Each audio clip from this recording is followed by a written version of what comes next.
And we'll go ahead and get started. My name is Sue Dasser, and I will be moderating this evening's discussion. The schedule of the evening: first you'll hear from the 2018 event directors about what is planned for next year. I will provide a short briefing on World Pride and exactly what that means. Then we want to hear from you. We will open up the floor to your feedback, and we would love to hear what your thoughts are about the 2019 events. And then at the end, we will answer any questions and talk about next steps. Alrighty, so here we go. First, we're going to go to the march, and I'm going to hand it over to Julian, the march director.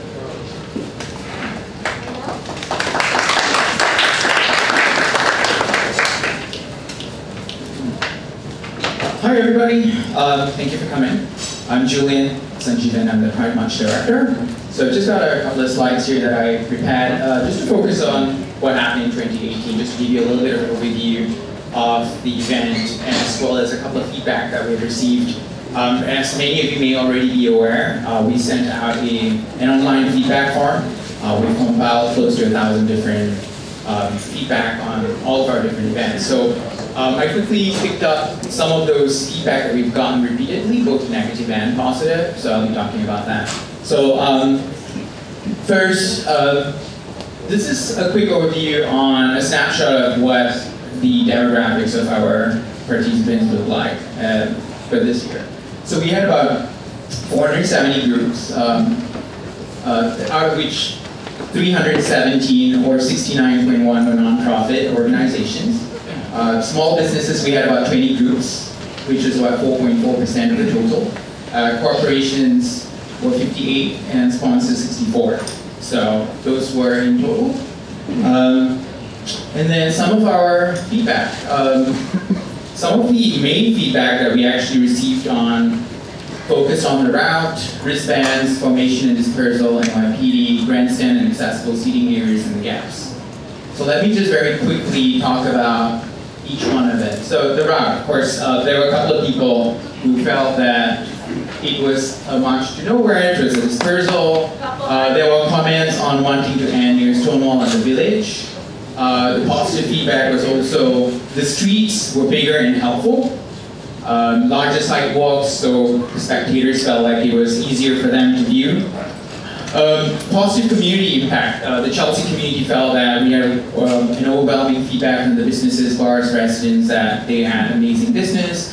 So that was great. Wristbands, we had a combination of both positive and negative feedback. First, some felt it was unfair in limiting the number of marchers.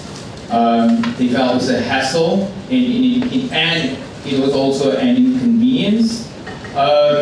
But a lot of other people also felt that it was helpful to get it as an organizational tool. They felt like they didn't have to justify themselves to NYPD to just get in. So that was feedback we got. Formation in the dispersal area. Waiting time in formation was notably shorter. There are some people who felt it was definitely shorter than previous years. And of course, this is not, I mean, some people may have different experience, but this is what we got. Positive feedback from businesses and bars in formation area. There were some sound complaints for residents because there were groups that did not adhere to the sound rule that we had. That was a little bit of a challenge on our part to try and get the groups to adhere to that. Difficult to navigate to check-in blocks across 7th Avenue because check-in was across 7, so it's a little difficult to check in and get back. Dispersal was easy, clear, and efficient. It was close to transportation, so that was a positive feedback that we had. NYPD, there were mixed messages about their helpfulness. Altered dispersal plan, which led to confusion at the end because NYPD's involvement. Lots of feedback on uninformed and confused police officers on the day. That was the feedback that we got. Grandstand and accessible seating areas. Overwhelmingly positive feedback for the grandstand experience. There were asks for accessible seating area to be a lot larger. This year we actually increased that. We had about close to 200. In the years past it was less than 100. So there was more requests to make that larger. Gaps. This was a key feedback that we also got. The gaps, there were notable gaps throughout the route, especially on Fifth Avenue. Groups were upset. There were some groups that were upset when we asked them to march a little faster to make sure that they could close the gaps a little faster. So these are some of the frequently mentioned feedback that we received. So I'm going to pass this on to Laurie, who's our Pride Fest director.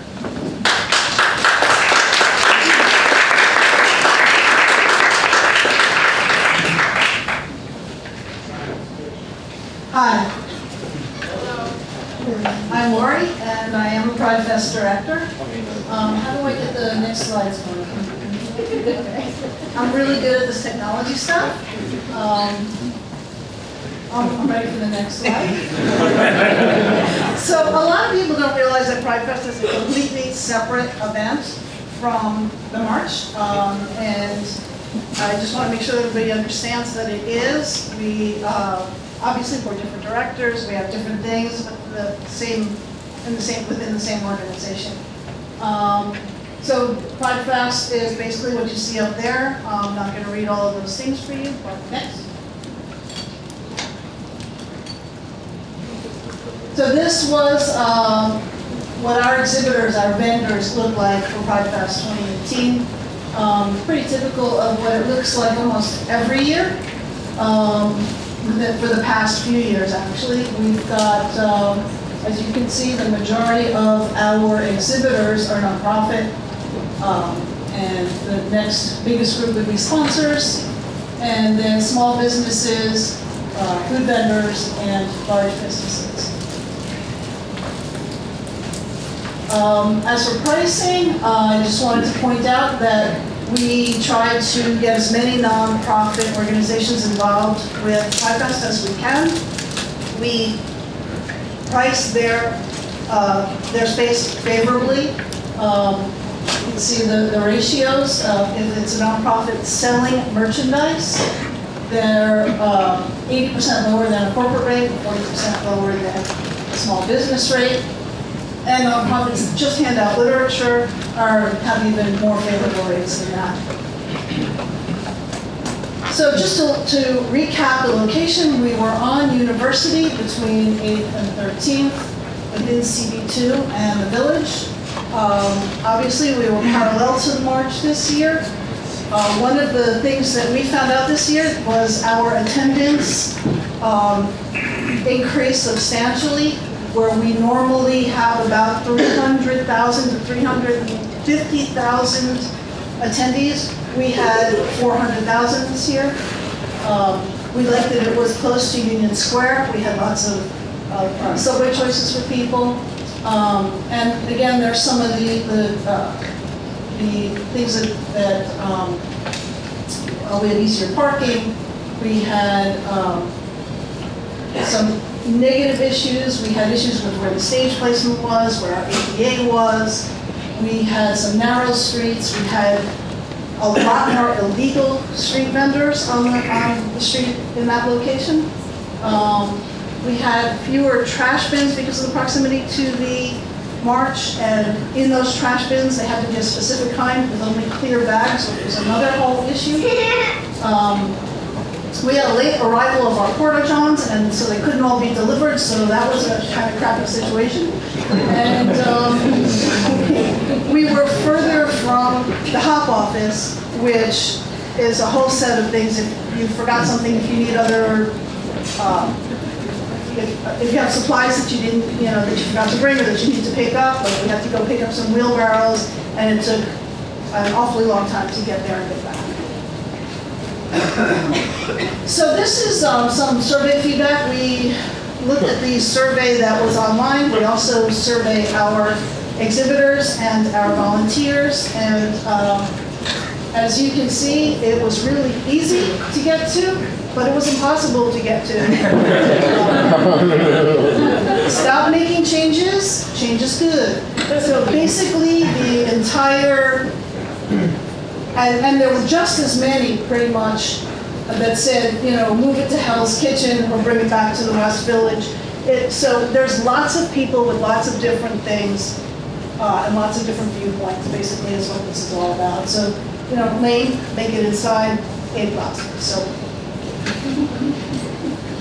So moving forward with Pride Fest, we've got a timeline, and this is only part of it.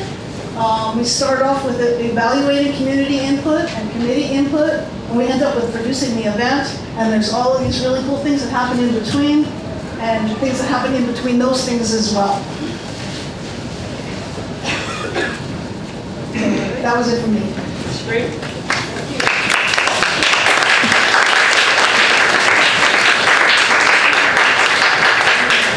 Thank you, and now I'll hand it over to Jose, Pride Island Director.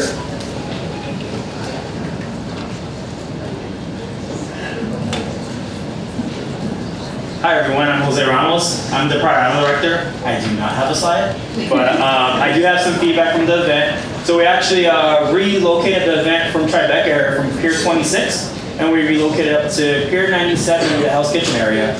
Some of the feedback we got from that the space was a little easier to get to, and safety-wise it was a lot easier than the traffic of crossing the West Side Highway because the oncoming to the location was a lot easier to get to. Some other things with the event, it's a 2-day music festival. Saturday is more of our multicultural event. We had artists as Lizzo, Big Frida, Tavalo was our headliner. We had Sasha Velour. It was a really fun event. And Sunday, we actually had a sold out event, which was with Kylie Minogue. Another thing about Pride Island people don't know is the fact that we give about 20 grants out to other organizations, and they help man the event, so that's very special when it comes to the organization, that they actually help run the event, and that event isn't really put together without the other organization.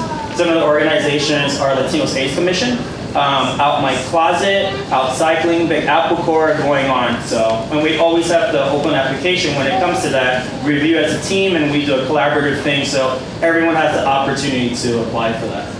Some things we're looking at for next year, perhaps moving the date to a 3-day festival, especially for the way the event's coming next year, and just looking for give out more community grants. So.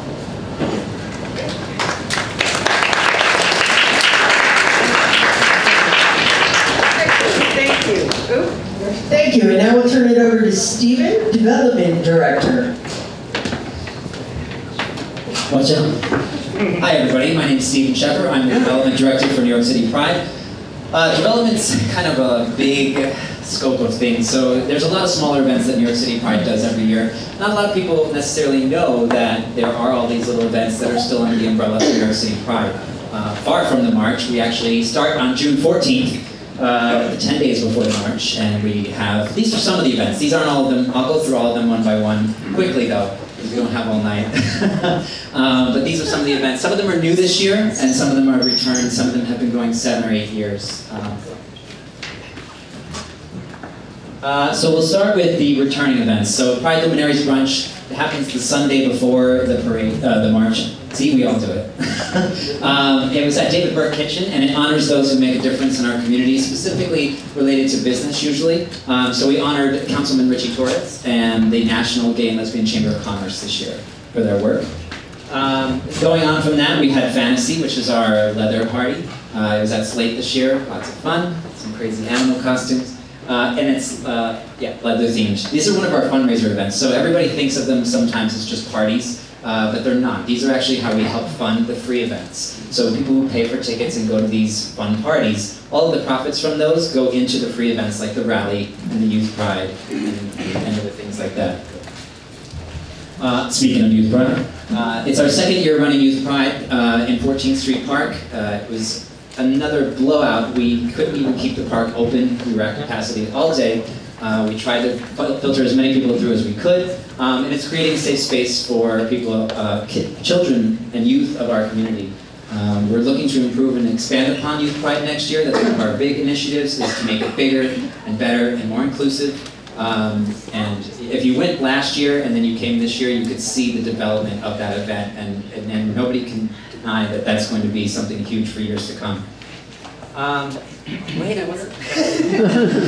VIP rooftop party. This is our largest development fundraising event. Again, like I said, these are parties, yes. However, they make a lot of money. And that money is used to make Youth Pride, which is free. The Youth Pride costs a lot of money to make. So without these fantastic parties, VIP rooftop party and Femme Fatale on the weekend, when everybody's doing their fun afternoon events at the March, some of the ladies are up on Hudson Terrace dancing and having fun. That's our second largest fundraising event we've done. Next, we had some modified events. So these are events that we've done in the past. However, this year they were a little bit different for a number of reasons. First one being Out Cinema. It used to be a one-day, one-night film evening for people. We turned it into a 3-day film event this year. We had 3 different genres of films over the 3 different nights, and then we added a short film aspect as well. So every night we showed a short film along with the feature film that we had with panel discussions with the director, producer, actors, depended on who was there that night. And it was a partnership with New Fest. Second thing we changed a little bit was Family Movie Night. We showed Beauty and the Beast this year. The one thing we changed was we added the Family Equality Council as a partner, and they brought along Camp Highlight with them, which is a camp that hosts kids of LGBTQ parents. So it was really nice. They did a field day, and that's what we changed. We opened up the gates early. The kids came out, and they had a field day with games and activities with Camp Highlight. It was a really great time. Again, that's a free event as well. And then Tease Her.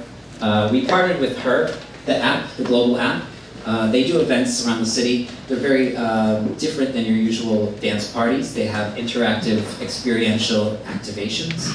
So we had girls with oysters, shucking oysters for them, and doing rope tricks and all kinds of fun stuff. So that was different this year. And then the new events. So we had 4 brand new events just kicked off in 2018, never done before by Heritage and Pride. One was the Human Rights Conference, one of the ones I was most proud of.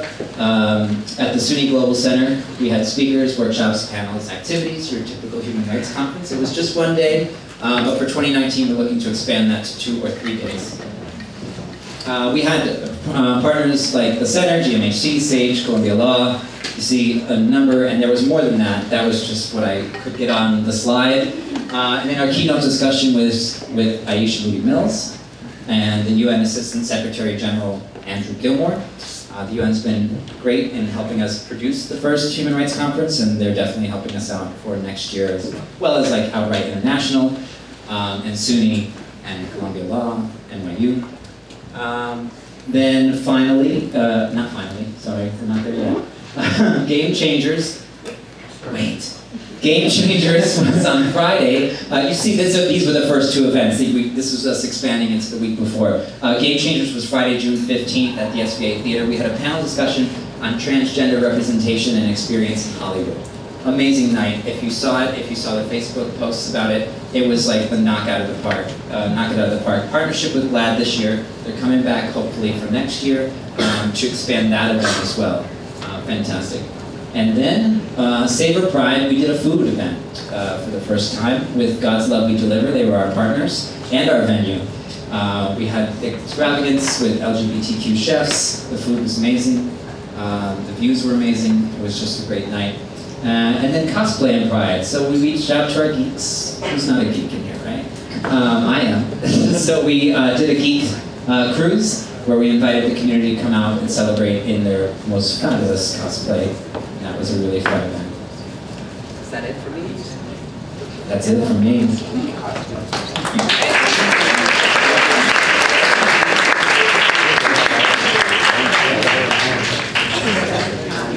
Thanks, Stephen. And now I'm going to talk a little bit about World Pride and what that means. To understand World Pride, you need to know a little bit about Interpride. Interpride is the International Association of Pride Organizers and the licensors of World Pride. Interpride represents over 1,200 prides around the world and has a membership of over 250 prides. It's 40 years old as an organization, and Heritage of Pride, New York City Pride, is a founding member of the organization. Interpride's vision is a world where there is full cultural, social, and legal equality for all. And the mission is to empower pride organizations, it's a tongue twister, worldwide. One of the ways Interpride does this is through World Pride and the license of World Pride. This is the World Pride mission, and the goal is to foster and build the global pride movement through visibility and through World Pride events. There have been 5 World Prides so far. The first one was in Rome, Italy. At 2000, it was born out of protest to fight a lot of the anti-gay rhetoric that was coming out of the Vatican at the time. The local organizing group in Rome invited people from around the world to come and march. They thought they'd get, maybe 1,000, maybe 5,000. 200,000 people showed up in Rome to protest what was happening, and the first World Pride was born. Then a couple years, and we have World Pride in Jerusalem. The goal of that World Pride was to show that it is possible for LGBTQ activists from different worldviews, different religions, different states to come and work together. That's outrageous in a place where Muslims are World Pride outrageous. 2012 in London, England was 2012 was the Queen's Jubilee. It was also the Olympics. And so we wanted to have a world-class event in London on that same level. The first World Pride in North America was in Toronto. And World Pride Toronto, which normally gets about 1 million people at their events, had 2.3 million people come to Toronto for World Pride Toronto. Last year in Madrid, 3 million people came to Madrid to celebrate the largest pride. For now. Next year, the world will come to New York City for Stonewall 50 and for World Pride 2019. On a regular year, we get between 2 and 3 million people at all our events. Next year, we anticipate between 4 and 5 million people in New York City for these events. It will be the largest pride, period.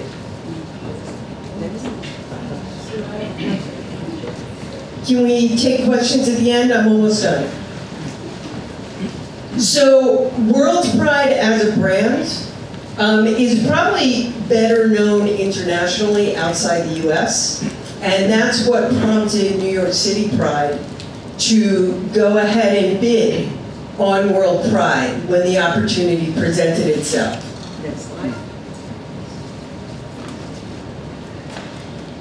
But really the roots of World Pride go all the way back to Stonewall 25 in 1994. Many of the people who are on Heritage of Pride's leadership group were there for Stonewall 25, were involved. Heritage of Pride initiated and created the host committee that went on to do the march and the rally for World Pride. For the first time in 1994, Heritage of Pride and New York City Pride had multi-day events. So, about 9 years ago, Heritage of Pride started to meet and to look at and to strategize and figure out what we would have to do for Stonewall 50. There was a lot of strategic planning. There was a lot of building up our organization, adding more staff, expanding, so we would be ready when this came. Next slide.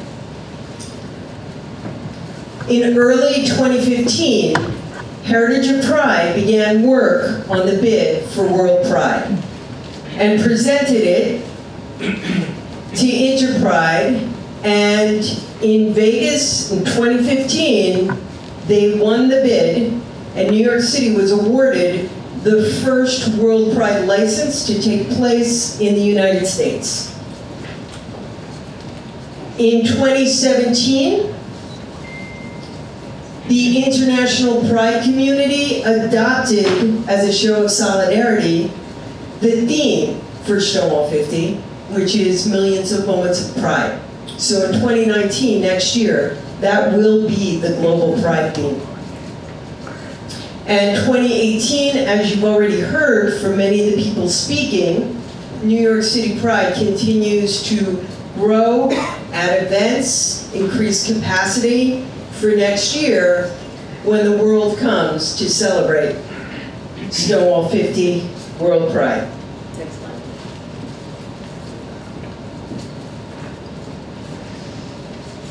World Pride New York City, 10 years in the making, and we are committed to make it everything it can be, but we need your help.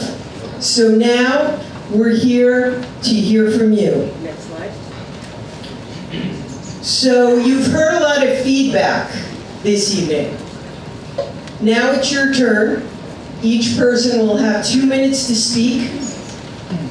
If you already heard in these presentations the feedback you were intending to give, we ask in the interest of time, bring forward new feedback. We're going to start in just a minute, and we're going to ask people to line up at this microphone in the center. Everyone will have an opportunity to speak, and we're asking before any one person speaks twice, we make sure everyone who wants to speak one time is heard. And we will take note of all your questions, and we will answer the questions at the end and talk about next steps. Any questions on the process? All right, with that, I'd ask people to line up at the microphone.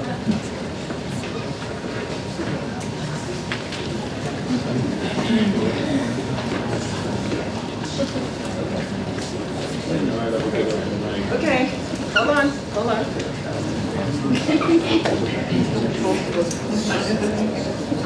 So we would like to start specifically with feedback. What worked, what didn't work this past year that hasn't been mentioned.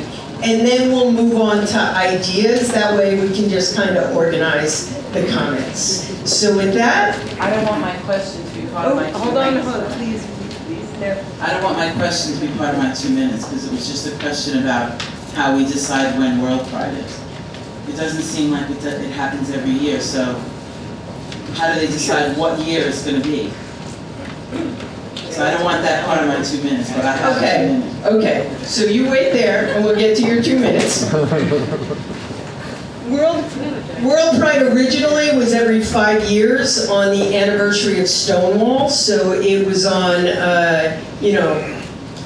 1994, 1999. It's a bad example because it just started in 2000, but the plan was to have it every 5 years, and then there was interest in World Pride, so we added every 2 or 3 years in the middle. The answer is it's not hard and fast, but it tries to be on the 5 and 10th anniversary. Okay, so how do they decide where it's going to be?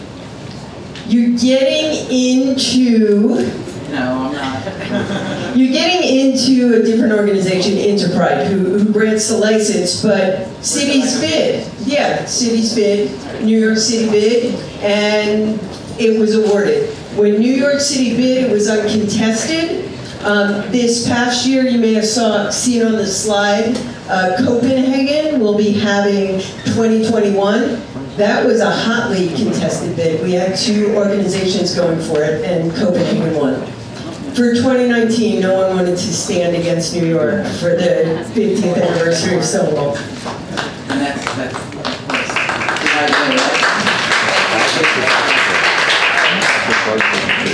so I've been going to a lot of meetings and thinking about a lot of things about this parade, and I'm going to say parade because there was no evidence to me that it was a march at all.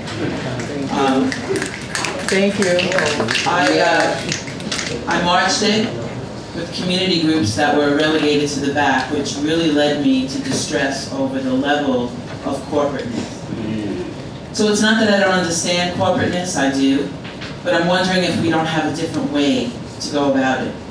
I do think floats in this march should be eliminated, and I'm wondering if corporations wouldn't sponsor LGBT issues instead of big floats.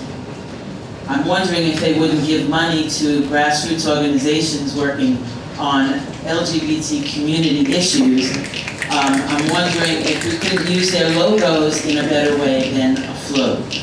So I offer you that as a suggestion to not eliminate corporate sponsorships, which we know pays for stuff and that is equally important here, but to come up with a more creative way than allowing thousands of people in a Citibank shirt, which means really nothing to our community, marching in place of our community groups. So rather than speak at every meeting and become outrageously inappropriate, I'm going to leave you with that suggestion and offer to you that there are ways to do both things, honor our communities and have corporate sponsors. I do not feel this group is doing that. Thank you.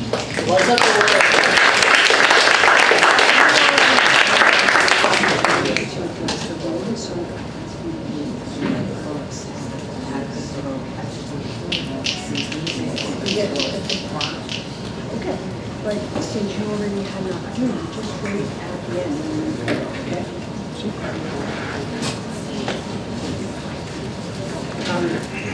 House rules, house rules. Okay.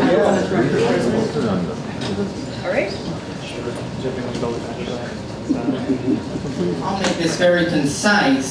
I don't always know why I do the things that I do, but I was told to come here today by God, and I believe that this is supposed to coincide with my presidential campaign. It is beautiful. World pride is the core of what I'm trying to teach the world. Love yourself. That's all. Love yourself. As each and every person loves himself, we become creators of infinite abundance, and we shower the world with abundance. This is the core of my presidential campaign, and it dovetails perfectly with what you're doing here in 2019, leading into 2020. Thank you very much.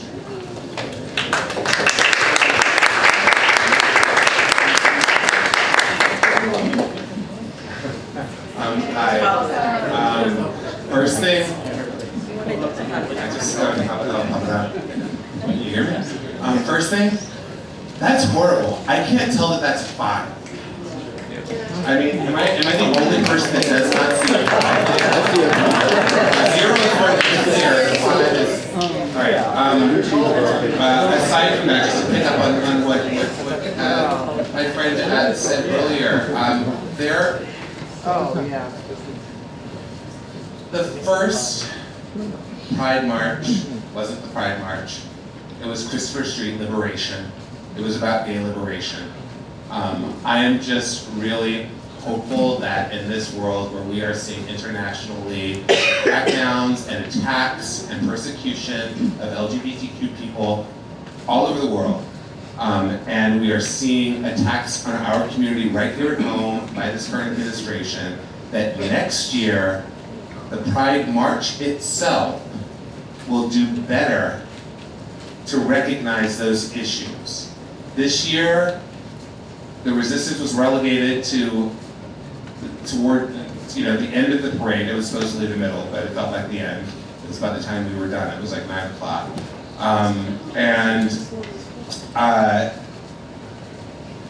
You guys had, T-Mobile, and T-Mobile CEO or whatever his role was being interviewed on ABC TV, and then that led straight into a T-Mobile commercial. When our community is facing attack from our president, from the President of the United States of America, our communities are seeing attack. You guys just chose to just ignore the resistance because, I don't know, maybe you thought that would make it television or whatever. That was a problem. This isn't about ego for any of the people in it. This is just about the fact of the reality that we're living in. And if you guys sit in your ivory tower and separate yourselves from the reality on the ground of trans women being murdered left and right, a vice president who would see all of us go through reparative therapy just as soon as he would look at any of us, and with a president that is a monster, there's a problem there. There's a disconnect. You've got to fix it.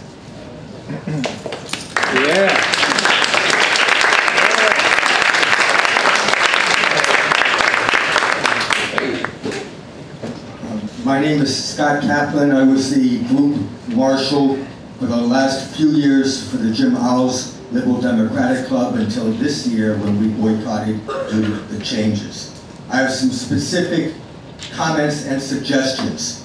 Eliminate wristbands and stop trying to limit the numbers of people who can participate and the number of groups.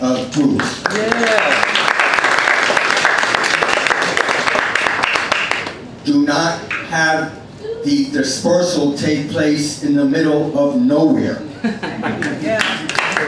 Dispersal should take place where everybody can gather. Stop trying to discourage people from gathering and forcing people into restaurants and bars. With that in mind, open the pier and let people gather in the pier at night. What's the problem? Pride Fest. Stop choosing these narrow streets where nobody has any room to walk. Go back to a big street. The route should be towards the village and towards Stonewall. And in terms of Stonewall, encourage, do not forget the political part of this march. Instead of just emphasizing pride, don't forget that Stonewall was a march against police oppression.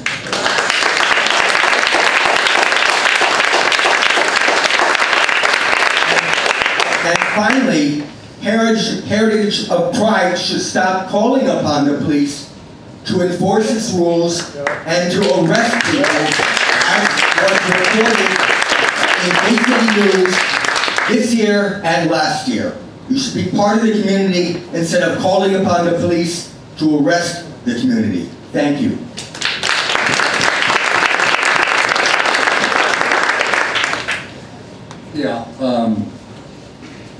The mic is on. Yeah. My name is Gene Fedorko. I'm with Gay Liberation Front.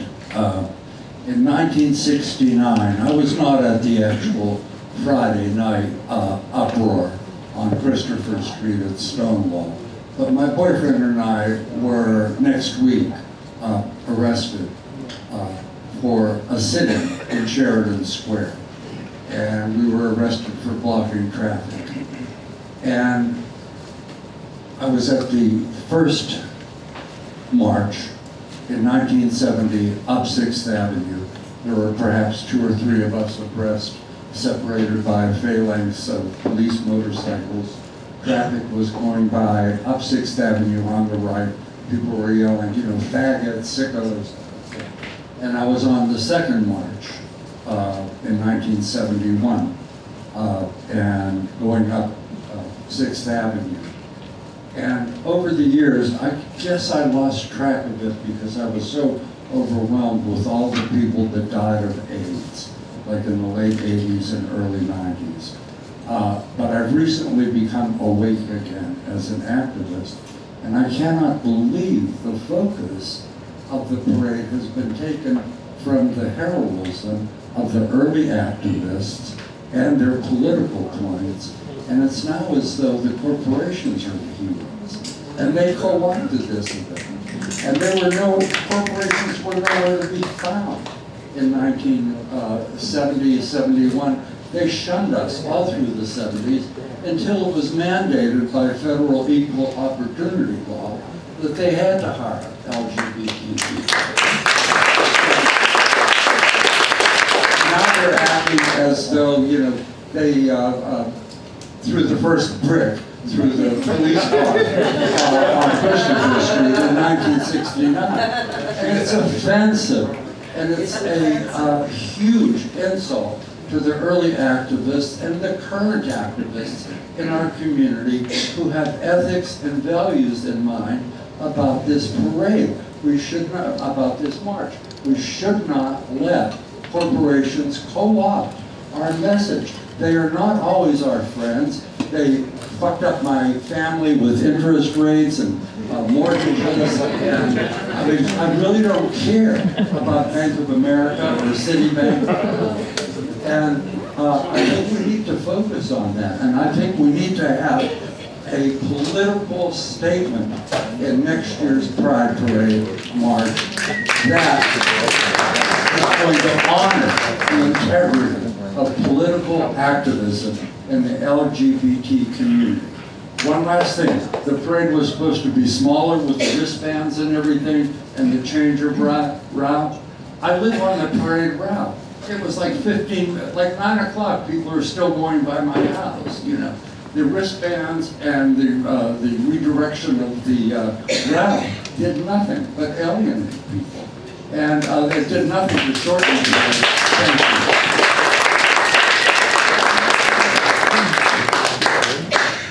My name is Paul Gronke. I've lived in this community for 37 years, and I live in this community because I love the people in this community.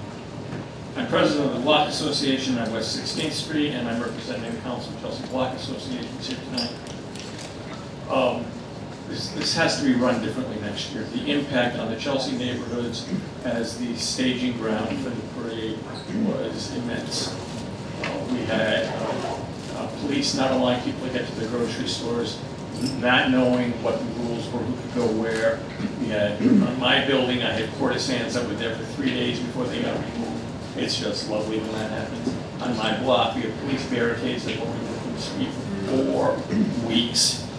On the morning of the parade, they set the speakers across the street in the middle of the block and started playing music at 9:30.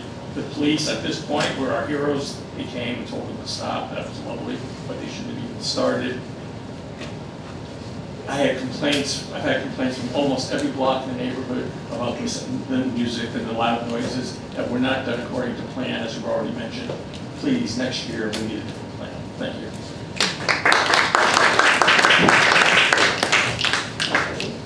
Shigo and Dawataan, Tony Enos, Widget Daleka. Greetings, my name is Tony Enos, many blessings from the Achota Cherokee tribe. I'm here today representing the American Indian Community House of New York City as Stonewall approaches its 50th anniversary. AICH, the American Indian Community House, is also celebrating 50 years of serving New York's Native American, First Nations, and indigenous population. We have the largest population of urban Indians out of any city across Turtle Island or the United States of America.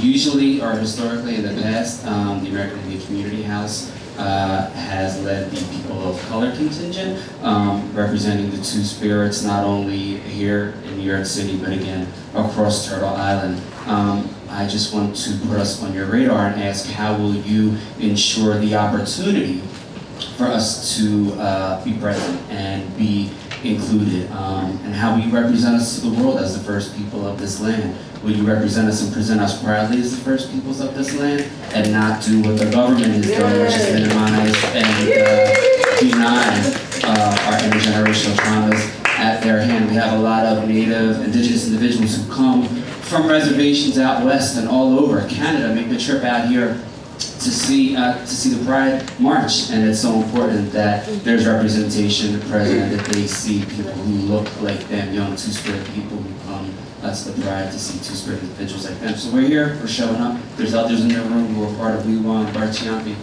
So how can we work together? How can we ensure our inclusion and representation? Thank you. We'd love to have you participate in the march. We've had organizations from Two Spirits and Native American organizations participating in the marching community series. Please meet me right after. I'll get you your contact details, and we want to make sure that you know this stuff. Hi, my name is Amaya Gelman. This is the second time I'm meeting you. And last time I met you, you asked me what my complaint was about Pride, and I couldn't articulate it. But having watched the presentation, I think I have arrived at the issue here, which is that it's fundamentally dishonest. It's dishonest to put up charts that say, you know, such and such % of the organizations that march are nonprofits, when in fact the parade is dominated by corporations, even if they're only 50%. You have a dinner for queer luminaries when you're talking about gay business. That's dishonest. It's dishonest to say that you have an event for queer families when in fact you're selling like cabanas for rich families to, you know, swan around while low-income queer families have to, I don't know, find grass on the edges. It's just dishonest to say that that's a queer community event. And it's dishonest to say that this is an open meeting when you have cops throughout the room. That's just dishonest. Does not function. The community is vulnerable. Our rights are not won. Our rights are not represented by corporations. Our people are like desperate and hurting in ways that are completely erased by the way Pride is run. It's also dishonest to say that World Pride welcomes everybody to come and celebrate queerness together. You have a Muslim ban in this country. People are not allowed to come. How the hell can you say this is World Pride? The same was true of the idea that people are saying that World Pride in Jerusalem was supposed to show how people can operate together when people who were Palestinian and Arab and Muslim couldn't even be there unless they were special dispensation. So fundamentally, I think, I've arrived at, the problem is that this is dishonest. And if you want to make it really Pride, which by the way is not a brand, it's kind of gross to hear the idea of Pride as a brand, if you want to make it actually Pride, then you have to start to come clean about these things and be honest and not be hiding corporate and business participation in graphs about who's participating and who isn't. And I would actually ask a specific question, which is I would like to know what obligations you have as an organization, whether Heritage of Pride or as a bidder for World Pride, what obligations have you agreed to that limit your capacity to respond to this overwhelming demand for Pride to be less corporate? Because I feel like I don't know what you've signed, what dotted lines you signed on, where money is going, and I want to know.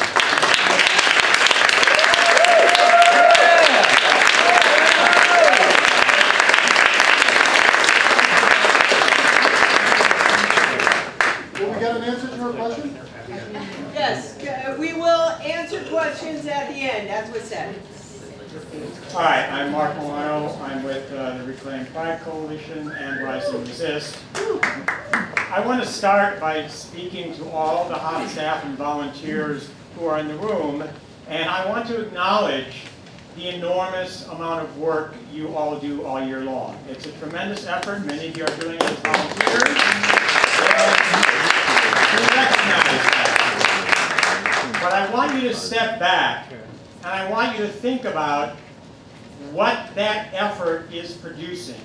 Because from my point of view, Heritage of Pride, over the past few decades, from '84 when you were formed, has changed from a group of community organizers to a group of party planners. And that's what you are today. You are party planners, and as party planners, you are ceding control to people like the cops here in the back of the room. You let them dictate the route. You let them dictate the length of the parade. You let them dictate the barricading, which, by the way, does not make us safer. It makes us far more dangerous. God forbid, was a terrorist attack at Pride, we would all be locked in, right? You cannot move. People with disabilities can't get out of the parade. Nobody can join the parade. You're ceding control to them. More importantly, you're ceding control to the corporations. As the mayor mentioned, you have signed multi-year contracts with T-Mobile and many of your sponsors. And I know what it's like to suddenly, your obligations are to the people who are putting up the money and not to people who are being oppressed by this nation and nations around the world. You've gotten yourself off track, and you need to think, who are you responsible to? Not to T-Mobile, not to Citibank, but to us. We have a saying in Rise and Resist. It's called step up and step back. It means that the people who have the privilege, usually cis white males, are going to step back in the conversation to let more marginalized groups step up. And I am saying to Heritage of Pride, when it comes to the march, step back. Step aside, let the community create a march that speaks to the needs we have. You can do the other stuff, but in terms of the march, you have shown us that you are not in sync with what LGBTQ people here in the US and around the world need, and you need to step aside.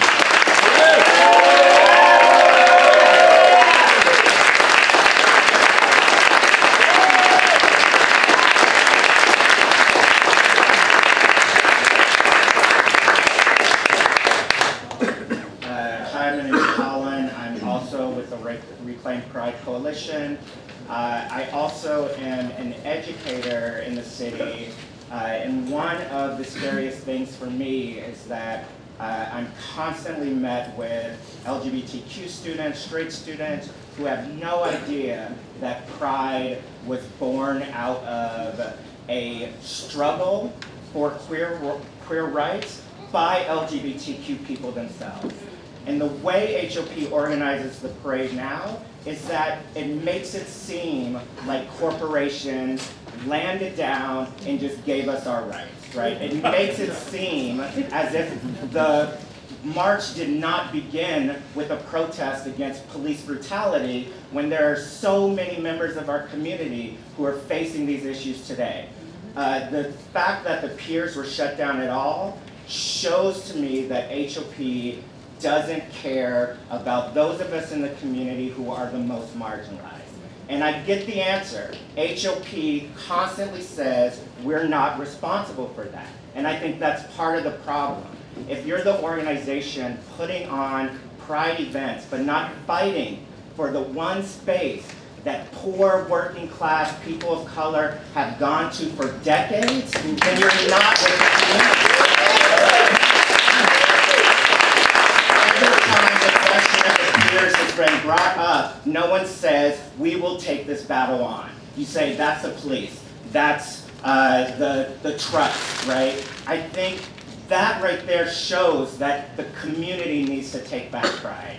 Lastly, on that note, Reclaim Pride at the end of July, we actually held our own town hall where we invited several organizations who were in the Pride March. We had almost 200 attendees. We had our own survey. 60% of the people there said they wanted to replace the HOP parade with a LGBTQ civil rights march and celebration, right? Only 3 people there out of almost 150 people said keep the HOP parade as it is. And I think that's telling you something there. There has to be more community involved. There has to be an understanding that people are still struggling in relationships to queer rights in this city, in this country, and especially if we're talking about Stonewall 50 and World Pride, we have to acknowledge that. We have to.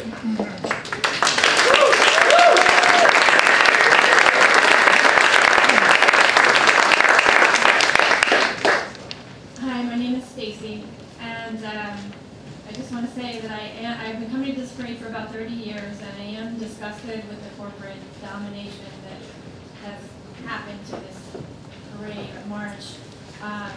especially in the administration that we live under right now.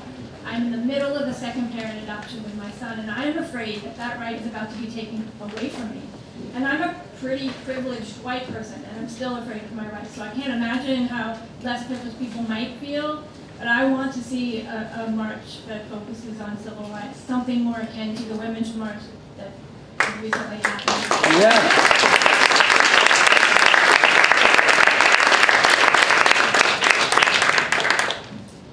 Hi, so I help coordinate for an organization that works with asexuals, which is one of the minority sexual orientations. So there's a lot of, even World Pride's LGBTQ, or LGBTI, Q, A, P, like there's other identities that right now they don't have a lot of visibility, they don't have a lot of acceptance.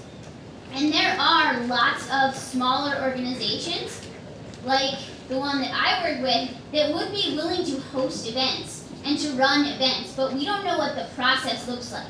The World Pride, can you use your huge access to these 4 to 6 million people who are going to show up to give us space? We will do most of the work. All we want is like, can there be a calendar, a group calendar that we can all put events on? And can you help us find space? Can you help us find funding? What resources you have for these smaller groups who will partner with you?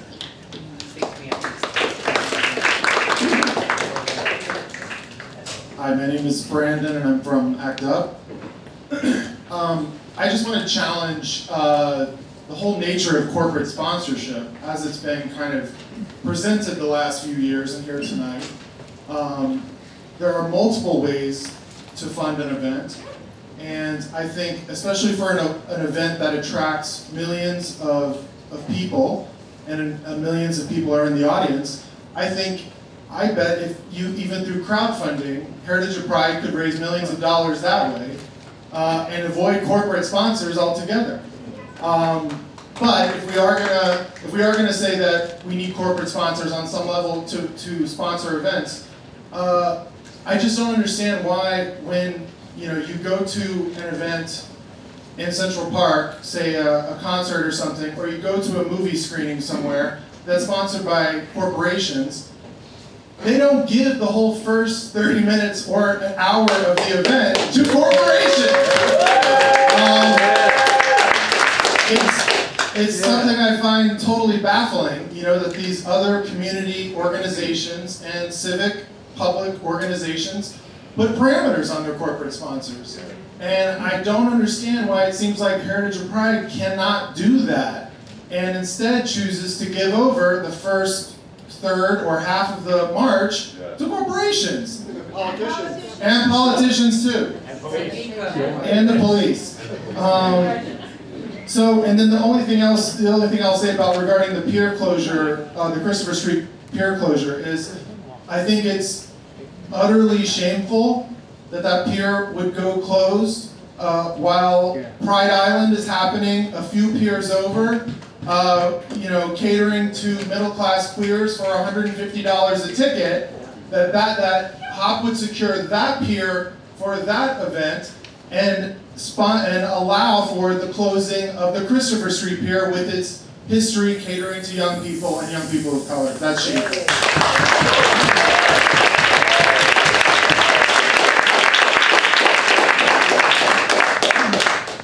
Hi, my name's Bridget. I'm from Gays Against Guns and participated in the march a few months ago. And it was everything everybody said, absolutely ridiculous that we were where we were.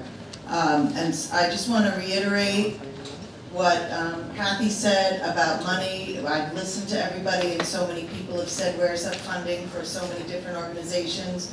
So, please consider that as a really strong suggestion. We don't need, how much money do the corporations spend on their floats? We don't want them. They can use that money somewhere else. Ask them to give it back to the community. And I reiterate what my friend from Rise and Resist said. Just give us the march. Do everything else you got to do. Do your parties. Do all of the festivities for everybody. And I hope certainly being at World Pride and Stonewall was a riot, and Stonewall was about our rights, that you pay attention to the world communities around all the boroughs of New York City when you're hosting your parties next year, because World Pride means all of New York City. It's not just Manhattan. And the streets of Greenwich Village are where everybody hangs out when it's over, so why fight that? Just give us the march and do the rest. I think that would be a beautiful solution.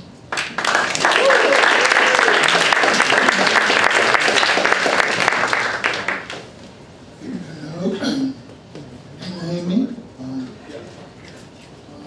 My name is Ramon Benito. I live in Manhattan.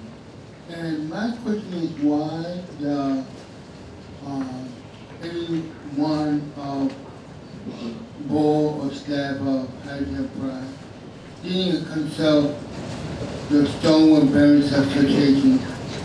They was the one who organized the 1970 Gay Liberation Party on South Parade, and also they were in the Center Park 25 years ago. If any of you want a phone number or anything like that, please talk to me. Thank you.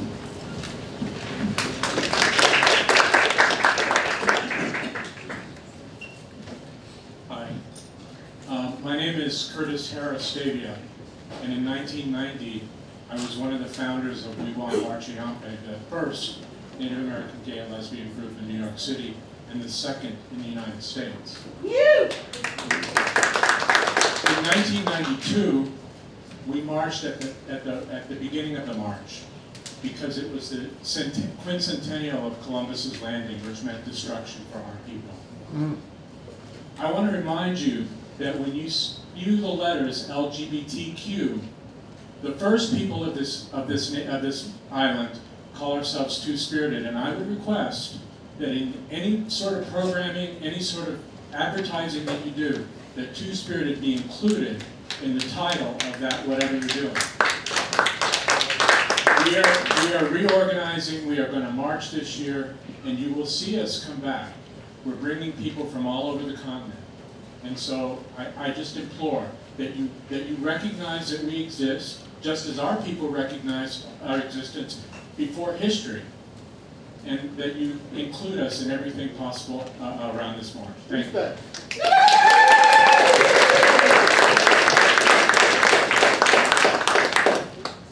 Okay, I'm going to ask that we hold it to the people that are online now, because we want to open up and answer some questions and also get your suggestions. Hi, my name is Kent Liu, and I haven't list complaints, but I gotta be honest with you, my biggest complaint is in line with everybody else's, which is that it was really... My complaint is that it was extremely corporate, and I think that there's a way for us to be able to involve corporations without having it dominate what ended up being our march or our event. So, again, I could sit here and complain, but my biggest thing is I'm here to volunteer. I will change the organization through you guys, and I'm happy to give my time up to do that. I work in the world of fashion. I gotta tell you, I was absolutely disgusted to watch companies like Levi's and Target and everybody's fanning themselves with these Pose fans. Those are not helping our community. And the money that's made in those sales should be going to helping New York Pride, and I'm here to help be part of that solution. And I'm willing to volunteer my time, and in hopes that we can just change this, and that this can be something about us, and that when we do spend our money, it is spent in a way that is meaningful for our community and helps people in the future. Thank you.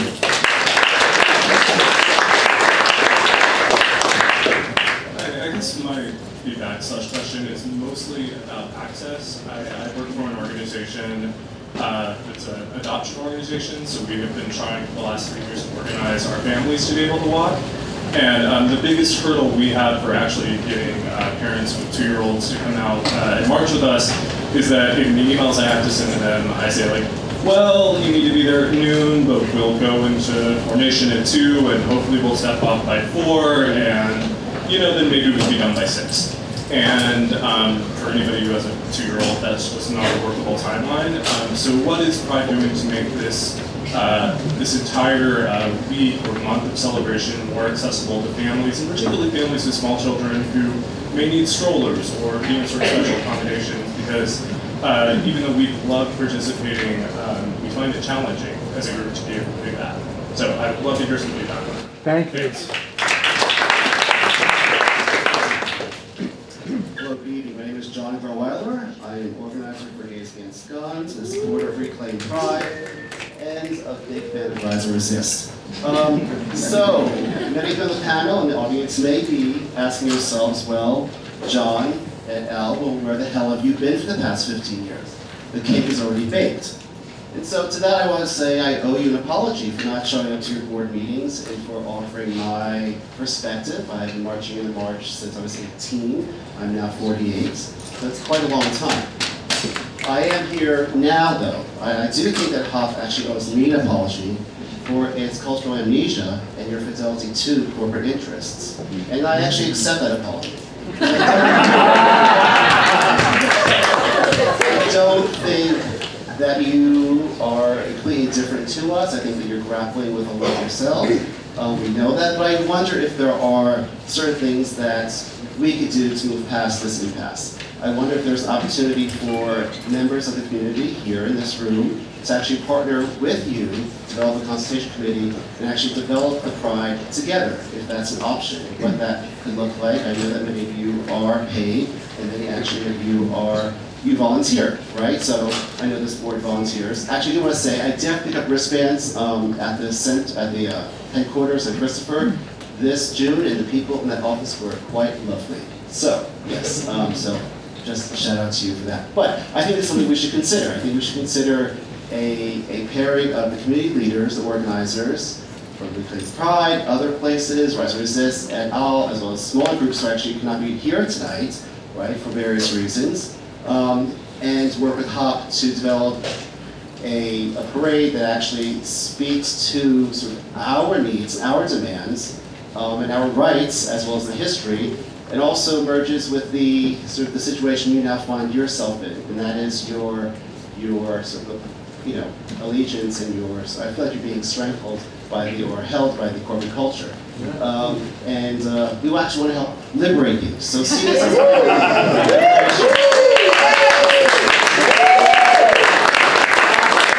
All right.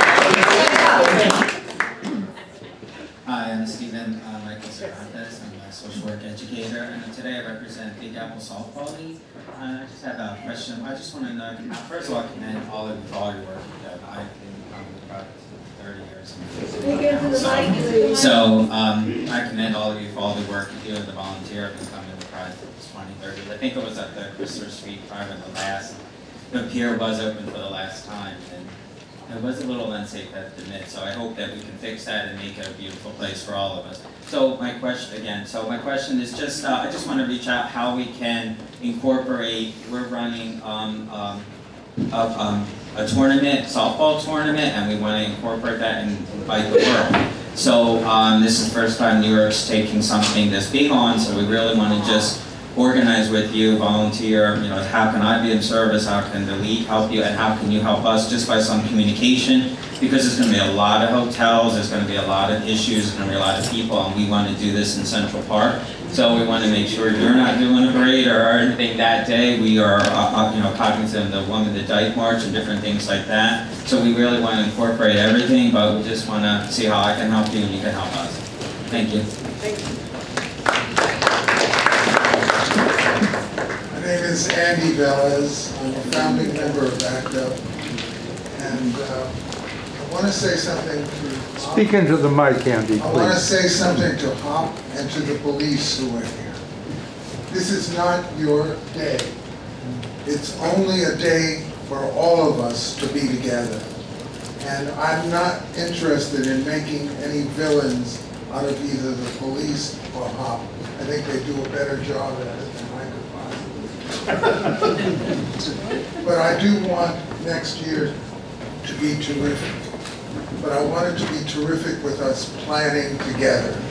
And so I ask you in HOP to consider the ways in which you have prevented hearing the voices of people in the community who are here tonight. And the same with the police. And being a gay cop is not the same as being open and available to the community.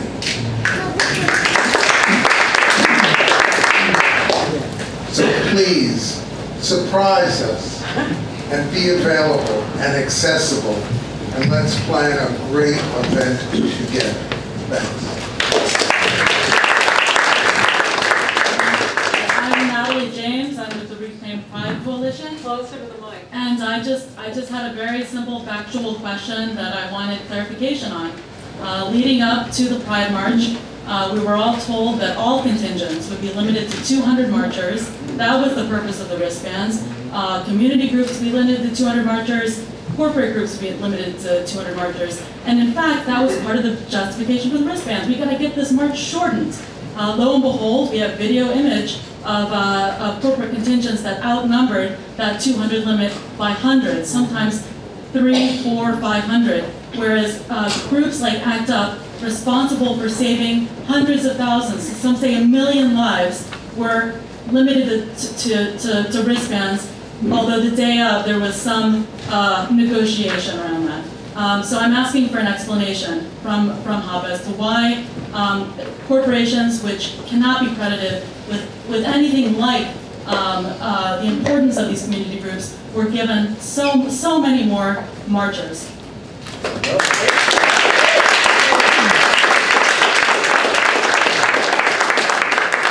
My name is Jay Toole, and I'm 70 years old.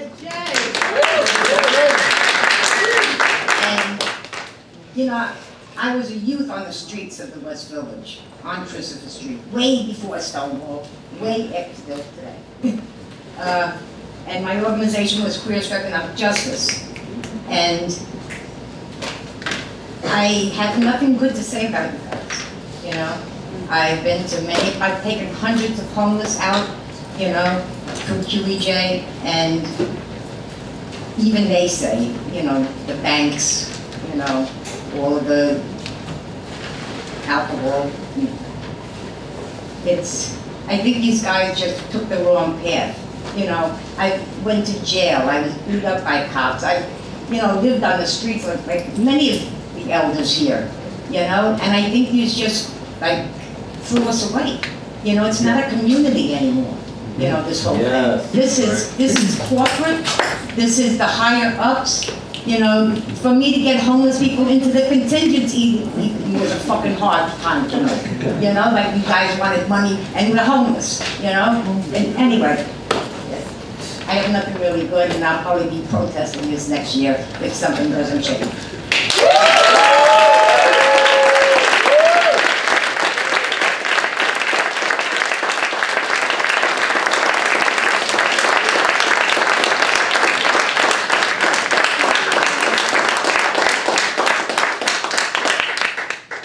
Okay, thank you all for sharing your thoughts with us. We're now going to go down the list of questions that was raised, and we will answer your questions. So I'm going to hand it over to Julia.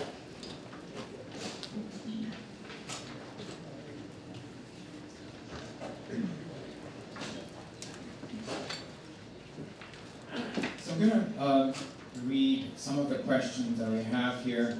A combination of us would be able to answer. So I'll just pass along the microphone to anyone who would want to answer. The first one that I have here was about a gentleman earlier who brought up arrests that were made this year.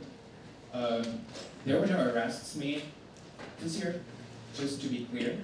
In fact, I personally got involved with NRPD and I said I would like you to remove yourselves, because then I had discussions with people and I just made sure that there were no arrests made this year. So I just wanted to clarify that. There's also the question about the pier. So we've had ongoing conversations with Hudson River Park Trust. We really negotiated very aggressively with them to try and have that open. Unfortunately, they directly involved NRP in the conversation. So that made it a little difficult for us. So I just wanted to be, I want to be very transparent. We are still trying to have ongoing discussions with them. But for this year, we did our best that we could. But we'll have ongoing discussions with them about the year. The next one was what obligations does HRP have that can't limit participation, or rather can limit participation of corporate organizations? Are there any contracts? And where does the money go? Sorry, that actually wasn't the question. The question is, what contracts or agreements have you entered into that prevent you from responding more broadly to all these critiques? It's not about who can participate. Including the television contracts. Including the television contracts, including making it less corporate, including making it about civil rights. Generally speaking, there are a lot of demands that have been presented to you. So what do you have that's in place that prevents you from doing that? Right. We also asked about, I think the last question before you went up, you left the microphone was, where does the money go as well? I think that was a question. This is something that I alone can't answer. There are a few people on the board here who would be able to answer. I think Marianne is our co-chair, and I think she can start out by answering this, and I think a few of us can jump. I think you're going to need to repeat it because although I'm co-chair, I'm stepping in as the chair. That's not working. Here, try that. I said, there it is.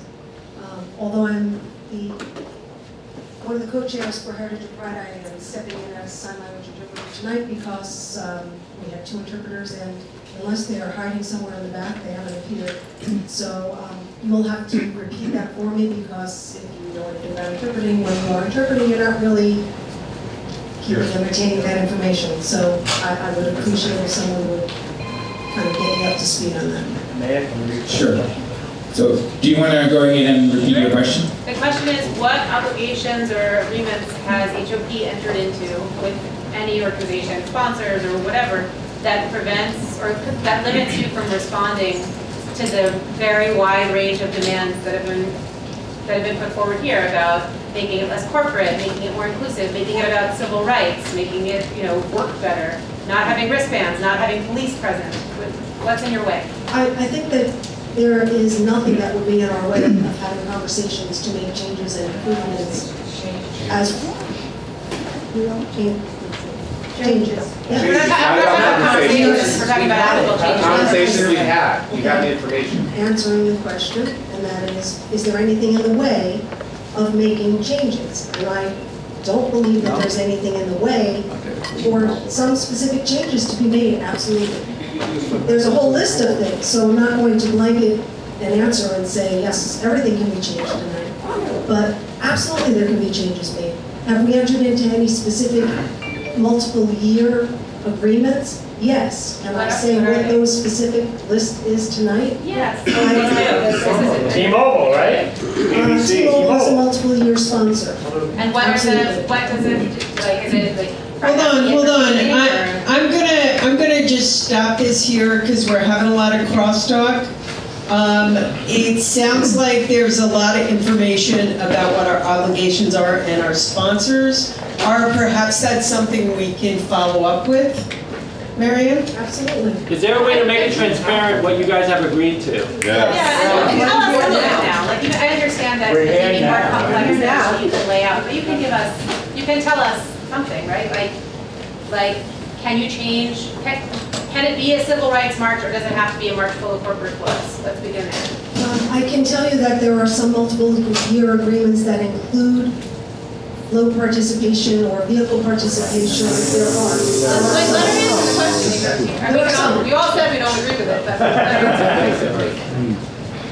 Or on television. What else? Yeah. No community groups on the television broadcast. Like zero. It was all corporate. All of it. We want to see a difference in the way that we're represented on mass media. Period. I believe that is, from what I did not actually watch the broadcast, but from what I hear is there were community groups in the beginning of the march. No. There were garbage trucks and politicians. Do the multi-year contract guarantee those sponsors a particular spot in the parade, such that they will be on the broadcast that happens between 12 and 3? There have been contracts that will give a range, but nothing that would specifically say you will be on the broadcast tonight. No. 8.5 minutes for T-Mobile on broadcast. 8.5 solid minutes with the host talking about how wonderful T-Mobile cellular service is during the parade. Followed by a commercial for So do you T-Mobile. have any other specific, Are there, so aside from their, you have multi-year contract, multi-year agreements that require floats and corporate participation, what else? How many of those? That's a very rough well, question. it's not actually that rough because given the range of concerns that have been expressed here, right? Like, community groups can't participate. We feel like we don't have a say in the march. We feel like there's a limit, like it's presented as a party instead of a protest, and we're sort of sanitized out of it. There's charging for things. Business is the focus rather than other things. Like, what aspects of that are contractual? I think as Stephen was showing earlier, we continue to increase the number of events that we do, and You're a person of good faith, I believe that. But there is a disconnect going on here right now. Yes. And that's what's wrong. Basically, everyone here is talking about the march. So you have to find ways to really connect with the people who are here and those who are not here tonight. Is HOP listening? But again, what are the contracts? It's a very specific question that we can get an answer to in a more specific way. We don't have to wonder. So what other contractual obligations are there that affect what happens in the market? There's contractual obligations to placement, like you said, a range. There are some contractual obligations that say, yes, you can have a float, or yes, you can have a vehicle. Number of marchers. Number of marchers. That is not by contract, as I'm aware, that's not by contract. One group had 800 marchers. No, basically it is this. It is that the issues that our community is working on are not being represented in the best way in this march. We have a media opportunity for 3 hours every year now, thank you very much, but nothing that this community is working on is represented in that 3 hours. Too.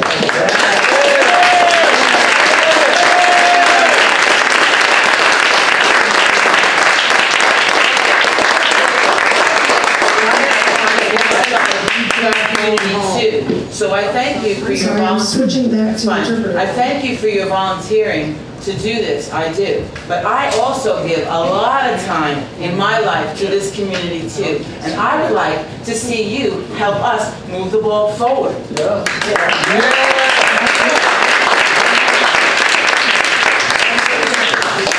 Okay, we're going to hand it back to Julian to address some of the concerns. I'm really going to ask that people do not speak out of turn and don't interrupt the people out of turn. I know. All right, so in addition to what Marianne said, I do want to emphasize there's a lot of room for improvement. As a person of color myself, and who's been involved with Heritage of Pride for 6 years now, 3 years on the board, I've observed a lot of things that need to be changed, and I think a lot of my fellow board members here would agree. We have worked very hard to try and make a lot of changes, and yes, public representation being one of it, having more community participation, there are things that we want to make changes.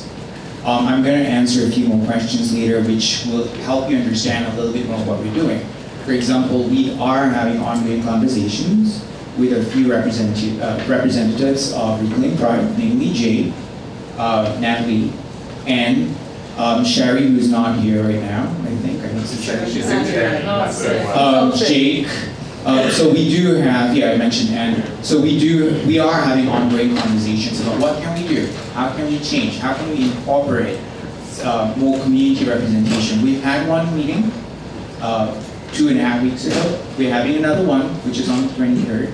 So we felt like this is a helpful platform for us to have ongoing conversation because it's a smaller group. We're able to brainstorm ideas a little bit more effectively, and they are bringing those ideas back to Reclaim Pride. So we are having those ongoing discussions, is what I'm trying to say. So we hear you, we understand your concerns, give us an opportunity to try and address them. It's not going to happen overnight, that is the truth, we all know that. But we have a few more months ahead, we're going to work on it and we're going to see what we can do. And I understand the march is your biggest concern, but there are a lot of other events that we also want to provide for free to the community. And there are a lot of other ways that we do to raise money to be able to fund those events too. That's something that we are doing. I'm just sharing that information so you are aware. Frustrated. You can't sell out the march to fund those other events. And this is not the first year you've been told about it. Right. It's not like a few months. It's been getting worse every year. Can I Yeah, this may not be the first year, but I think this is the first year where this is aggressively being addressed. Incorrect. This is, and also, this is, this is only my third year on the board. There have been previous directors. I'm sure there have been ongoing communication. Again, we are volunteers. We are attempting to do those changes. Like I've said, give us an opportunity. I feel like you're expecting me to give you changes right now. We're working on those. Again, as I mentioned earlier, we are working together with some of your community representatives and we will keep you posted on those changes. It's not going to end tonight. This is an ongoing dialogue. So when's the next town hall for an update? Right now, we are starting with engaging the community. Let's start there. All right, so let's move forward with some of the other questions. So there's a question about working with other boroughs and other organizations. Yes, we are actively engaged with the other boroughs. We work very closely with the other pride organizations from all of the different boroughs and also other community organizations. We also have a grant program. We provide grants to a lot of these different organizations. We have been actively promoting that. Our grant application process is online where we provide thousands of dollars in grants to smaller nonprofits. There was another question about why didn't Hot Consult SVH organize the events? That's incorrect. We've been in ongoing communication with Williamson, who is SVA, and I believe he's also the current president. So it's incorrect to say that we are not talking with SVA. In fact, Williamson was marching at the lead of the march. Would like to volunteer. I know there were questions about a lot of you wanting to volunteer. A few of you came forward, and I know there was one gentleman who said we'll be happy to volunteer. If you do like to check out our website, it's nycpride.org/volunteer-form. Please check out. You can definitely fill that out. Or definitely stay after the event, approach any of us, and you can drop us an email, and we'd be happy to have you join us as a volunteer. Accessibility for families with children. This is something that definitely we want to have ongoing conversations. If you think that opportunity has not been provided to you to make it more accessible to your families or children, please let us know. In fact, I know Stephen also wants to talk a little bit on this. Do you want to just? Yeah. What I want to say is just in general, one of the biggest parts of development this last year has been growing relationships and forming new relationships with organizations that represent parts of our community that we haven't represented well enough before. And this question brought up on specifically the Family Equality Council. We started partnering with them this year. They are very interested in building that partnership, and they have that sort of information, that knowledge to bring to us on how we can make our events more accessible to families, and not just Family Movie Night, but the March and Pride Fest and all of these things. So I think it goes way beyond the march, what we're talking about here tonight, and I think that really needs to get through as a message, is that Pride can be so much more than just the march. I know we have a lot of work to do. You did not say just the march. You said it exactly. Excuse me, I said it can be much more than just the march. Exactly. We have other ways to celebrate and also honor our community. You're celebrating Stonewall's 50th. And you just said just a march. That's not anyway, my point was to make that we are partnering with new organizations every day, and so if you have an organization that you know of or you're part of one that would like to partner with us, what are they? Come on over. I'm asking what organizations you know that you would like to partner with us. The community. So, how can the community leaders pair up with HOP to organize events? Going back to one of the questions you seem to be asking, we are already working with a lot of different partner organizations right now. There are a long list of them. Unfortunately, I don't have every single organization on top of my head. We are happy to have discussions with you. If you want to talk to any of us, we will be around after this. Please approach us. We can share our email addresses. We are happy to engage in ongoing discussions on what those partnerships look like. We definitely want to do that. We have had a lot of different partnership partner events as well.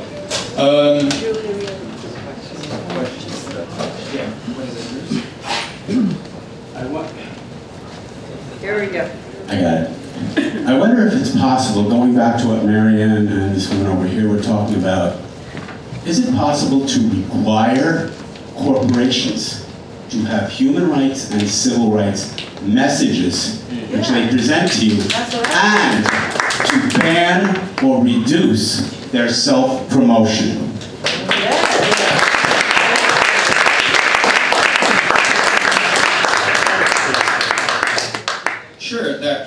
Sure, we can do that. I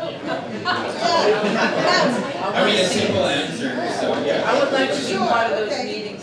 How it looks like, that's a different thing, but yeah, sure, we can do that. So, back to our list, and we have around 23 minutes still left in the room.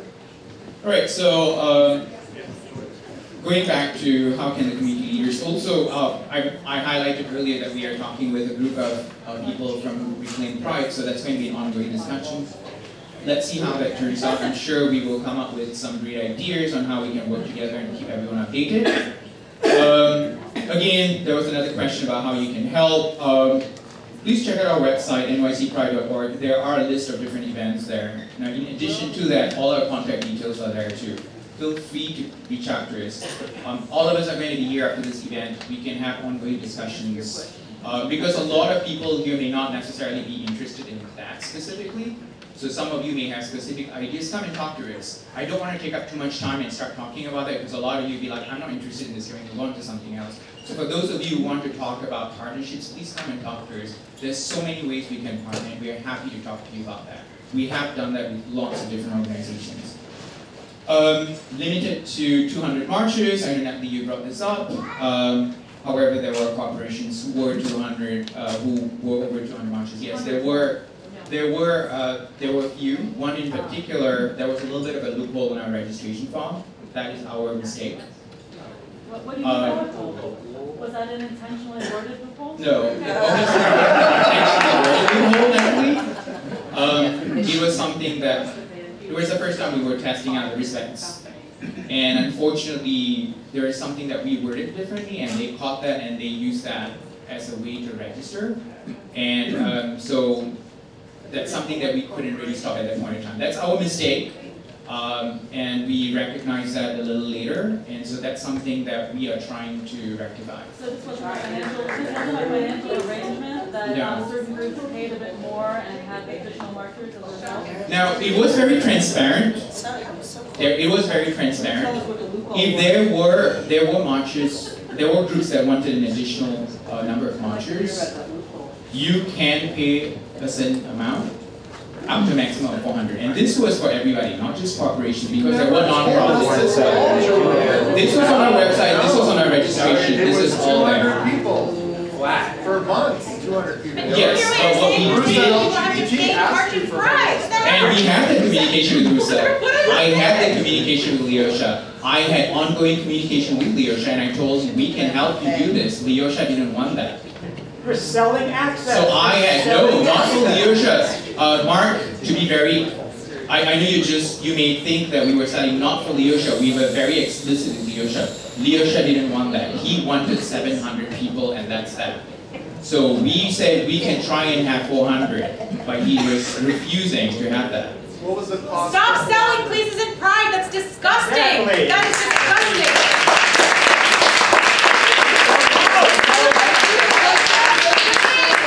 So for non-profits. Guys, let Julian finish. So some people ask questions, they have a right to know. No, I understand that some of you want some time to, express yourself. I'm happy to give you a couple of minutes so that you can express yourself. So, for nonprofits who just have marchers, it's completely free. It is free of charge to march. Now, there are certain levels of nonprofits which are, they have a higher operations budget. We charge them a certain fee, but it's still very minimal compared to what we charge corporations. We try and charge as much as we can so that corporations get a little bit more discouraged to participate. For nonprofits, Julian, I as an individual, someone who was born and raised here, has been going to every Pride since 1992, I should be able to walk off any street I want, walk onto the march, double back, walk back into the march, wherever the hell I want. There should be no barricades, no wristbands. This is not a market opportunity. So the eyes of the world are going to be on this city. And we need to send a message that honors our history and forges ahead for a new path for millions of people around the world. Now, barricades is not something that we have control over. Yes, you do. You do. You do. They're dictated by RPD. We have taken a stand, but I also like to remind that we have to apply for a permit from the city and NYPD. A parade permit or a march permit? So because of the size, permit or a march because of the size and the number of people involved, and because of vehicles, it falls under the parade category. It wouldn't if there were no floats. Yeah, and there are no vehicles either, but there are a lot of groups, like ACTA, for instance, would like vehicles too. So it's definitely difficult. SAGE, for instance, would like vehicles because they have a lot of people who can't march. Yeah, but again, my point is, even if they're corporate or not, there are a lot of nonprofits, there are a lot of community groups that still want vehicles. Julian, let the corporations pay for those vehicles. But that, so I think we're jumping from one topic to another. The question here was it a permit for parade or march? I explained to you that it is for a parade because there are the type of vehicles that we have. Then stop trying to call it a march, it's a parade. We can negotiate with the city. Yeah. There's just two more questions. Okay, let's get through these last questions. So the last question is, well, I kind of answered this already because they're asking one me, more. so it's So what's fine. the last one? That was a question that I just said I've already answered because there was a lot of thought in that. So I've already answered all the questions. Okay, so here's the thing, Julie. You limited all the community groups except for maybe a few and to 200 people. You reduced the number of floats and vehicles. You said that very proudly before the march, before the parade, and still you only shaved out 24 minutes. Now, at what point is Heritage of Pride going to recognize that it is the way that Heritage of Pride is conducting the march, the way that you are putting people out onto the march route, the way that you are controlling the march that is behind these delays? I mean, the first section of the parade, by the time it got to Fifth Avenue by the time it got like halfway up Fifth Avenue and 8th Street, there were already like 2 block gaps. That's not a failure. That's not a failure based on the fact that there were too many people in the contingent. That was an organizational failure. Okay, and there were, and at some point, it's like we don't hear HOP talking about how you're going to figure out how to do these things better. I mean, you want to know how to help families with small children? You put them out front. Yes, we do that. That's what you do. You say if a bunch of parents want to go, you make Jay, we do that. them march first. Okay. We actually do that. And the But we have close to And the 500 groups. We have close to 500 groups, and a huge chunk of groups with elderly, people who are disabled, and children. So we need to spread them out throughout, and we have 5 staggered check-in times. So we always put them closest to the check-in time. So the minute they come in, they walk out first. So we do that. Okay. We already do that. Now, there are a couple other things about the delays that you pointed out. And yes, we have figured out pain points. But until section 7, which you were part of as well, everything was still running smoothly. You cannot deny that there were some groups within the resistance contingent, when our volunteers asked you to walk a little faster, you refused to do that. Our volunteers had asked you. I'm not saying, I'm giving you an example. We set off, you told, when we got there, you told us that we were going to be setting out onto the march within the hour. We ended up not setting out onto the march until like 2 hours later. So already we were setting off an hour behind when you said that you were going to get us out onto the route. In addition, last year we were on a Midtown block, on a Midtown street. You gave the resistance contingent an entire block to organize, which is really important since we had upwards of 25 different groups that we had to coordinate. This year, you put on a much narrower residential street, narrower than the commercial blocks that we normally do in Midtown. So it was a narrower block. And you put us on the same block with a bunch of the religious groups and sober gays and buses and 2 construction sites. 2 construction sites on that block, Julia.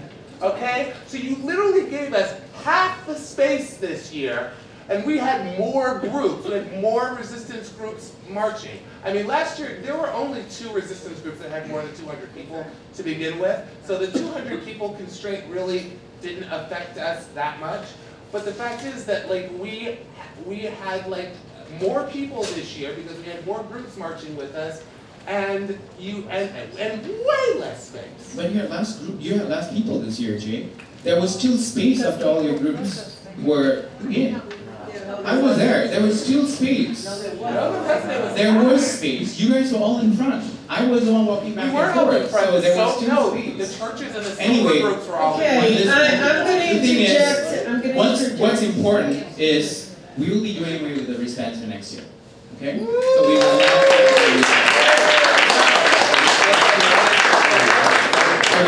have wristbands. That is something that we have already decided, so I just want to put it out there. There will not be, however, I just want to put it out there that we will encourage groups to have at least 400 people. We are not going to monitor you.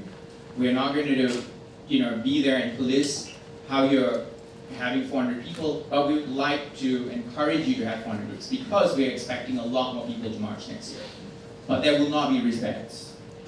So, I cannot agree to that. Right? I would like to propose a new vision for World Pride 2018.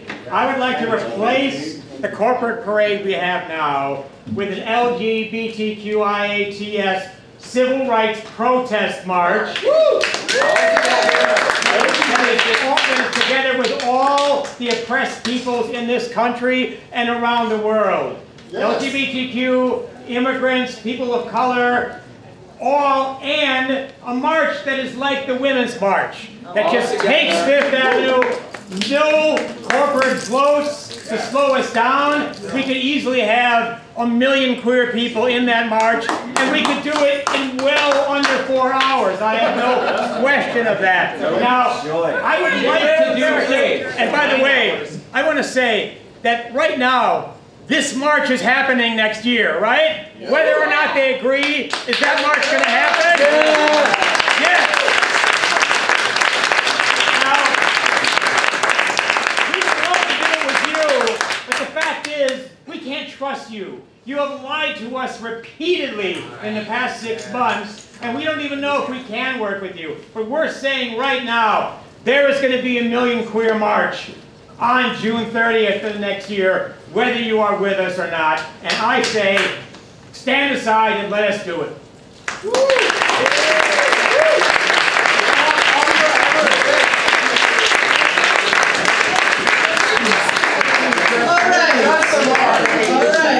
right, guys, give us a minute. We have 10 minutes left in this room. We wanted to open up the floor to suggestions, and we're still going to try to do that. It's happening. Hi there, can you hear me okay up there? Yeah. To the mic. We can Oh, I'm pretty loud. I don't know. I'm sure you can hear me. Can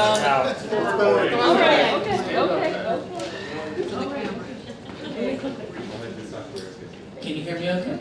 All right. So you had mentioned an August 23rd meeting that is happening between you and Heritage of Pride, is that right? I'm Heritage. I'm so sorry, Reclaim and Heritage of Pride are Yeah, having- some representatives were in the room right now. Okay, is there going to be like a follow-up, like similar to this after that meeting happens? Should be. I'm just asking, I don't know. Well, what's the plan. yes, so the plan is, and Mark, to also address your feedback, that's why I think it's important to highlight that we are working together with some representatives of Reclaim Pride. I think we all agree that it helps us flesh out some ideas. And so we will definitely go back, figure out this different feedback we've received, come up with different strategies and ideas. We're also going to work with the representatives. Once we do, we also need to talk to the different stakeholders involved outside of the community. Well, let's keep in mind, to make this event happen, we have to work with a lot of different volunteers. We do have to work with a lot of other vendors. There are a lot of different permitting involved. We want to consult all of the different stakeholders as well and come up with a solution that will satisfy everyone in the process. And this is a time-consuming process. So as soon as we do that, we will be then able to put this information out through emails, through our social media, and maybe have a separate session like this. My name is Paul Macera. I help with a group called By Request. We are not incorporated as of yet.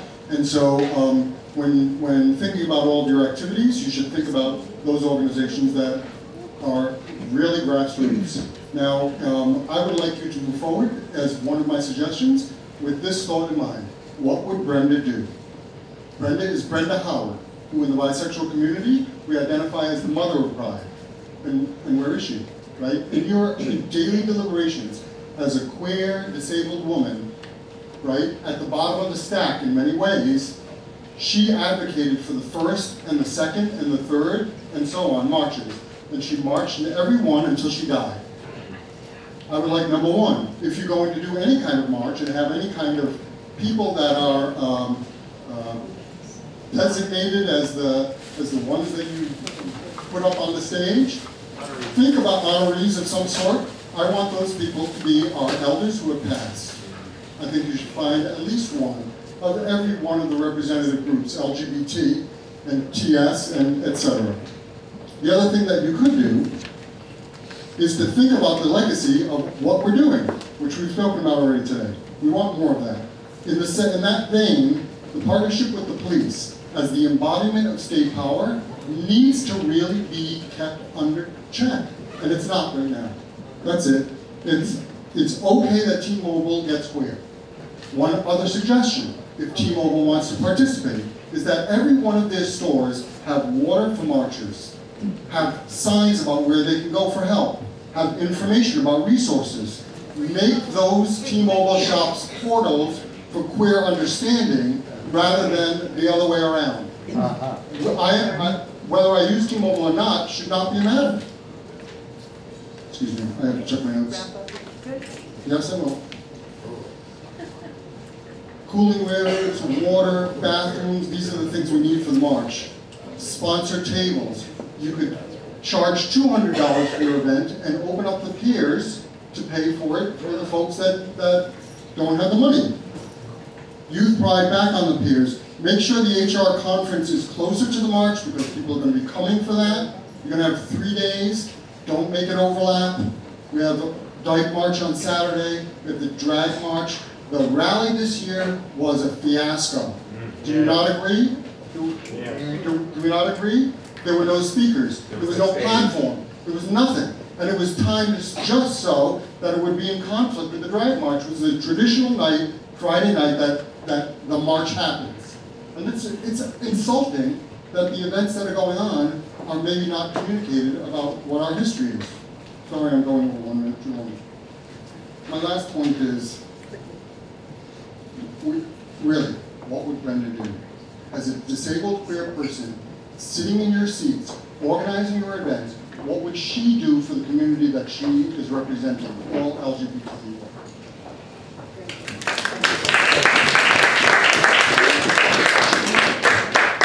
From listening to everyone here, it seems overwhelmingly clear what the community wants, and I feel like this should be what the community wants.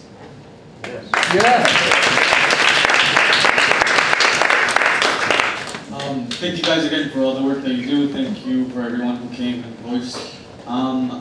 This really just dawned on me as I'm sitting here listening to everyone. I think, and actually, because I know that you guys, HOP is not the only community organization who receives money from corporations. So I think that, and I don't know what this is going to look like or what it has the potential to look like, but I feel like corporations and the community organizations can work together so that perhaps some of those sponsorship benefits that the corporations are receiving, like airtime, whatever it is, they can give that up and they can give that to the community organizations that they support. So again, I don't know logistically what it would look like, but it's about them. It's about what they're doing, the lives that they're saving, and educating the people and raising awareness of what they do on a daily basis.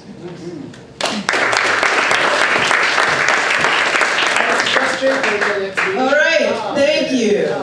Hold on. So we have these upcoming meetings, as was said. We commit that we will have more town halls scheduled to BD. The board members are sticking around. If you have comments and you didn't get to speak, come up to us. And we really appreciate you coming and sharing your ideas with us. Thank you.